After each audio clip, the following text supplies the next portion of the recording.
Previously on Alonso's way.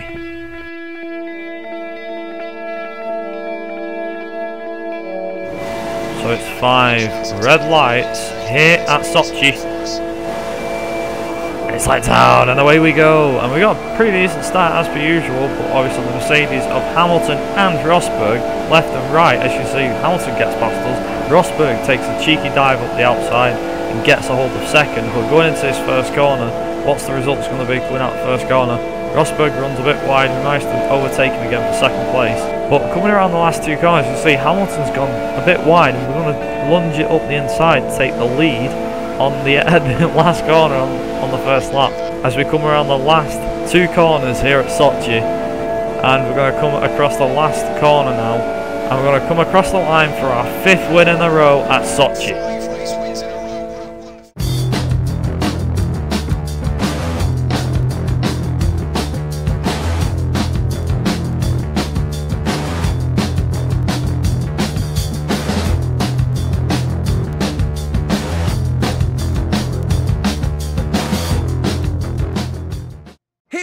The Circuit of the Americas in Texas, USA, for the start of what is sure to be another exciting race weekend.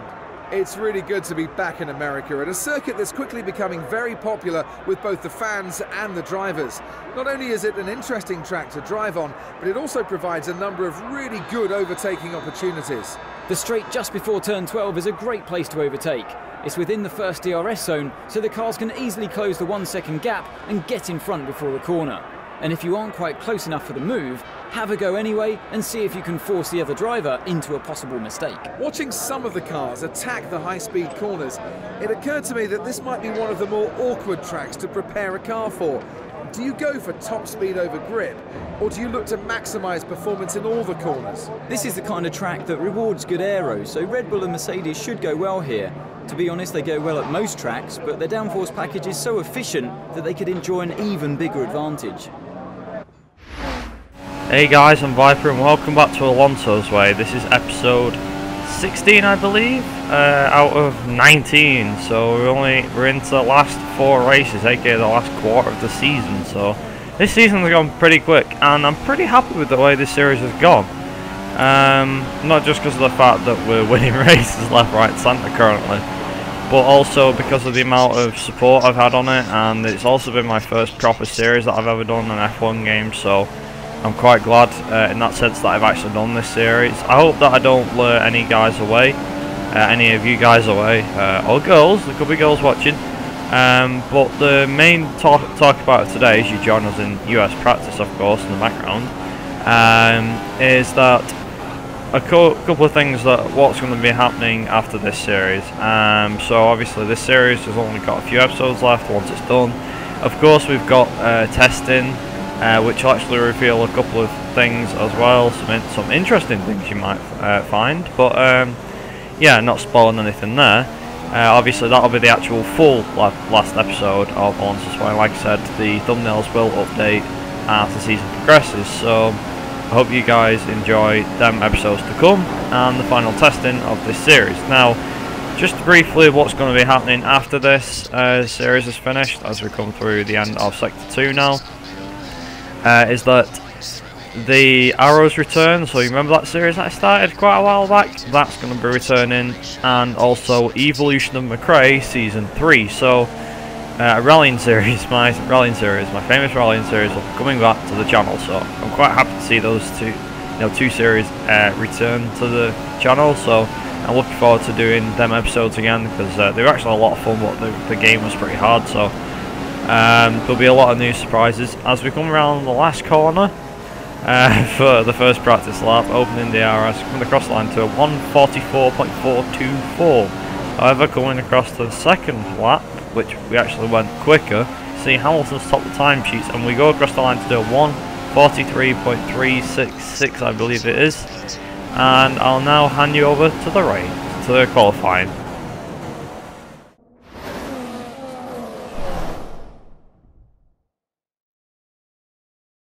It's just after 1 o'clock here in Austin, and the lights are about to go green to signal the start of qualifying here at the Circuit of the Americas. Austin's a relatively new circuit on the Formula One calendar, and with so few winners, no one has yet been able to stamp their authority on this track.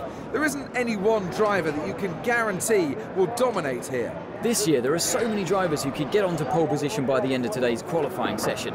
It could be a 4- or 5-way battle. Either way, it's going to be an exciting few minutes.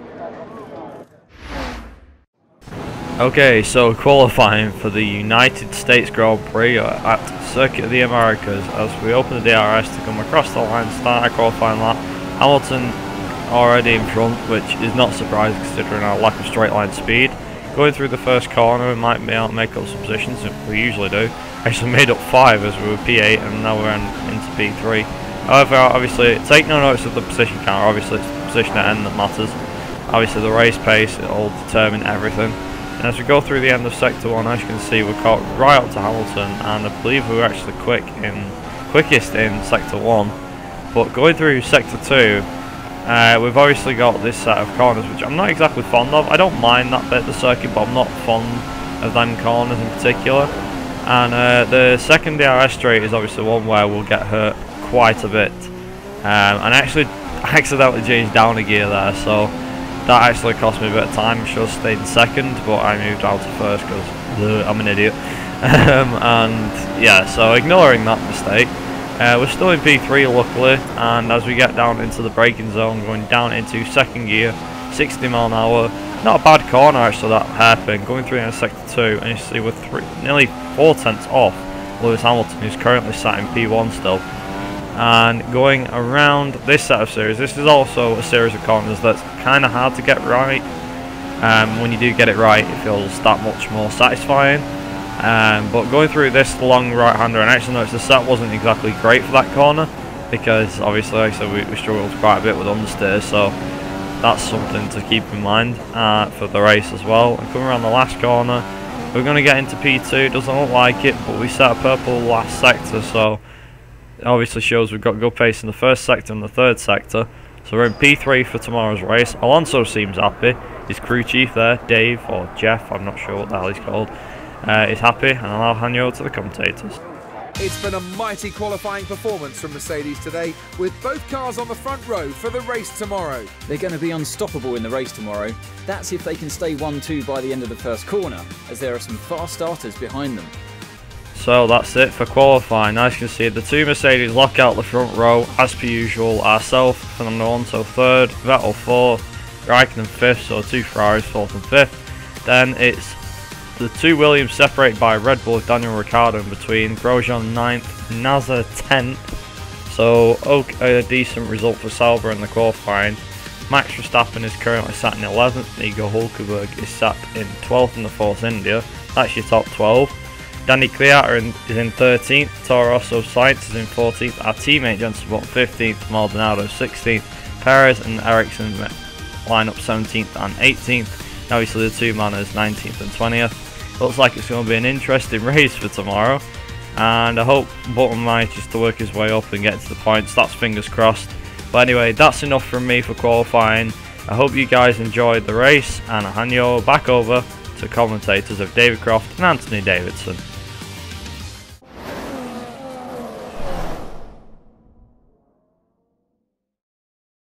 Welcome to Texas, where we've had approximately 120,000 race fans through the gates to attend this year's US Grand Prix. They're excited, we're excited. I hope you're excited too. On pole today is Lewis Hamilton. The Mercedes was dominant during qualifying, and with the power unit advantage, well, you just can't see anybody challenging for that race win today. There's no doubt that he likes this track. I think that was apparent from his wonderful qualifying pace yesterday. He'll be hoping that he can put in another good performance today and that he can convert it into a race win. Fernando Alonso leads the way in the championship. He finds himself with a healthy gap at the top and will be looking to get a good solid haul of points again today. Well, Fernando is a wily old fox and he will know how to capitalise from this position. He keeps out of trouble and has a great record of getting his car home, and I can't see him losing the championship from this point. Right, so race time for the America Grand Prix. I don't know, Circuit of the Americas Grand Prix. Alright, the American Grand Prix. I just loaded this up, as you can see, and we actually got able to choose tyres, so I think that issue that we had last time. Past few races actually managed to be fixed. So I think it's, if you qualify in pole, you don't get to choose what tyres you start on, so maybe it's something to do with that, I don't know. So we're going to choose the quick setup, and we're going to hand you back over to the cars on the grid. Okay, so revving up to 5 red lights here at Austin. It's 5 lights out, and away we go, and a pretty decent start, going up through the gears, into 3rd, into 4th, up into 5th gear, and going atop the hill. Obviously the two Mercedes are up front, but we're going to have to watch out for Vettel, who's going trying down our inside. Managed to hold him off going around the outside. Raikkonen's managed to snatch 4th from his teammate. So he was still behind Rosberg. We're going to try and look for a move down the inside, but that's to no avail. Immediately you can tell that the Mercedes are much better in the corners than ourselves, and Rosberg slows down significantly there. No idea why.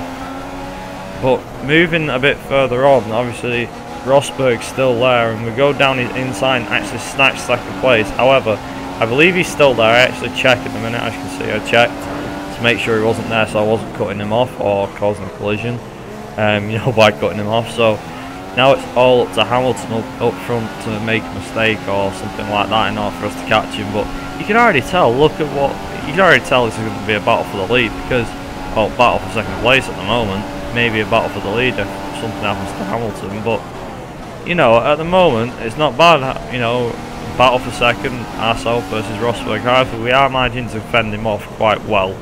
I'm not putting a foot wrong, sticking to the racing line, obviously defending well.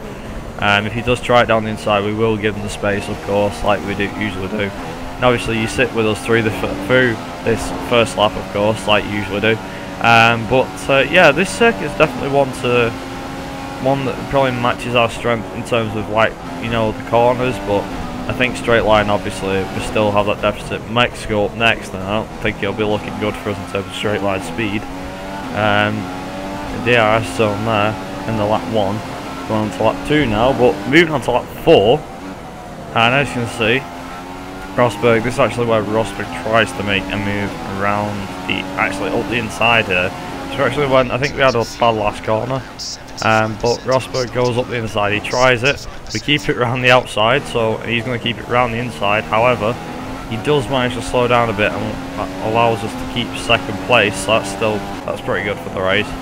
Now moving on to our pit lap, and I noticed if you look in the rear view mirror, well, in the side mirror, you'll see that Rosberg's coming in, but Hamilton's already coming in, meaning Mercedes are on a double stack. Now obviously that's going to allow us to gain time, because obviously we'll pass Hamilton for the lead, and a bit of a jiggle there in the steering.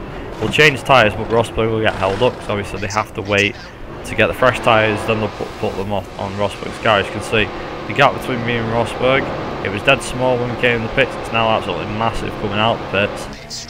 And onto the prime tyres, so that means we've got to take these to the end, which means they've got to last for 8 laps, I believe, to the end of the race, so not bad, because we put it back up to standard. But moving on to the end of lap 7, you see coming through the last 2 corners, Hamilton's going super slow, and I presume he can't get his tyres, you know, up to temperature, but we're going to dive it down the inside, and that is the lead for the American Grand Prix. And we did get DRS at the end of that lap there, but moving on to lap 10, you'll notice if you check the mini-map, that dot that's slowing down, that's Hamilton. I don't know what happened, I think he might have ERS failure or something like that, but it allowed us to just, you know, keep on going through the race, take the lead. But coming through the last corner, we're going to cruise home to our 6th win of the season in style in America in our McLaren-Honda. Congratulations on a well-deserved winning streak.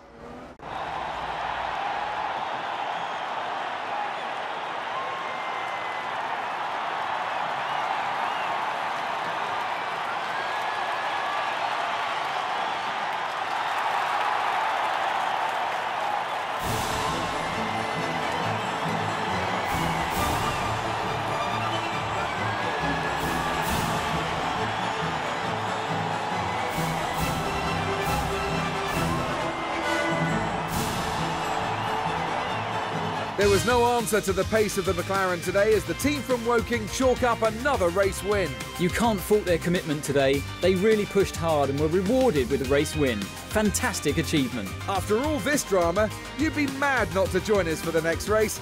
We hope to see you then. Take care. So here are the results for the American Grand Prix ourselves. Alonso finishes first and wins his 6th race in a row, ahead of Rosberg, Raikkonen, Vettel, Bottas, Ricciardo, Massa, Grosjean, Verstappen and Button. Surprisingly, out of all those people that finished, obviously Hamilton's missing. That's because of the engine problem. I think it was an engine problem, might be damaged bodywork. There's quite a few incidents to review, so we'll get onto them eventually. But as you can see, Ricciardo finished obviously one place up from where he started, because obviously Hamilton didn't finish in the top 10. And as you can see, he managed to squeeze himself between the two Williams still, so that's pretty good. Danny Kvyat finished in 11th, half a second, I believe, yeah, half a second behind Button. Perez 12th, Ericsson 13th, Stevens 14th in the manor again. Fantastic performance by him. Nasser 15th, Hulkenberg 16th, Roberto Merhi 17th. Hamilton actually did finish, but he finished a lap down. Maldonado retired, and Sainz got disqualified. So, not a great race for the Toro Rosso team. I mean, they did score with Verstappen, but, you know, and same with Lotus. I mean, they might have had a retirement and stuff, but not great. Obviously, with Hamilton retiring, it only means one car scores for Mercedes, whereas Ferrari have got 2 cars scoring, so, you know, that's all the benefit for Ferrari in this case. But Button scoring a point is better than anything, so I think that's 2-point finishes we're on now. 2 double-point finishes, I mean, where both ourselves and Button have finished in the points, so that's pretty good, if you ask me. Pretty good result. But moving on to the incidents, as you can see, there was plenty. We got to, obviously, lap 5 and lap 7, we got both corner cutting, which I believe is pretty much legit. That is legit, I'm not saying anything else on that. Raikkonen and Hamilton got warnings for colliding with each other. Hamilton got a warning for colliding with Ricciardo. Again, Ricciardo got one for colliding with Hamilton. Hamilton then got another warning for colliding with Massa. Grosjean and Hulkenberg got a warning each for colliding with Hamilton. Verstappen collided with Nasser. Sainz collided with Danny Kvyat. He collided with Hamilton. Then he parked the dangerous location, hence how he got disqualified. And Hamilton collided with Merhi. So, and that was on lap 10. I think that was like 12 incidents on one lap, and that's pretty bonkers. But moving on to the Drivers' Championship after this result. Moving on to the Drivers' Championship, we're currently 69 points ahead. That means if we manage to outscore Vettel again, that means we are world champion. And for Alonso, he'll be pretty damn happy with that. Vettel's still second though. 3 points between Vettel and Rosberg now, so that's pretty close. Raikkonen 4th, but only about 13 points behind. Hamilton 5th. Bottas 6th, miles ahead of Massa. Ricciardo, well, Massa was in 7th. Ricciardo's 8th. Grosjean 9th with, I think, 56 points. Verstappen 10th. Hulkenberg 11th. Button, despite only scoring a point, keeps him at 12th, you know, in 12th position. But if he scores more points in the next race, then he can possibly get 11th place. It'd be nice if you get a top 10 finish for Button. Danny Kvyat 13th, Felipe Nasr in 14th, who were tied on points. Sainz 15th, Maldonado 16th, obviously Ericsson's Perez still to score points, and of course the two Manners at the bottom. So, you know, I mean, that's the usual suspects, but Perez and Ericsson not scoring, I can't feel bad for them. I mean, they've gone through all this series and, you know, not been great. As for constructors, again, nobody's moved for like the 10th race in a row now. Ferrari's managed to extend the lead to 23 points now. I think it was 19 last, or 15 points, I'm not sure. Might have been a lot less than that. But as I said before, 2 Ferrari scoring makes the difference. McLaren 3rd, Williams 4th, Red Bull Miles back in 5th, Lotus 6th, Toro Rosso 7th, Force India 8th, who have not scored any points yet, Sauber 9th, Manor Russia 10th with no points because, I don't know, the Manor Russia, so, you know, why not? I don't know why they won't score points. I don't know why they would score points, but you know.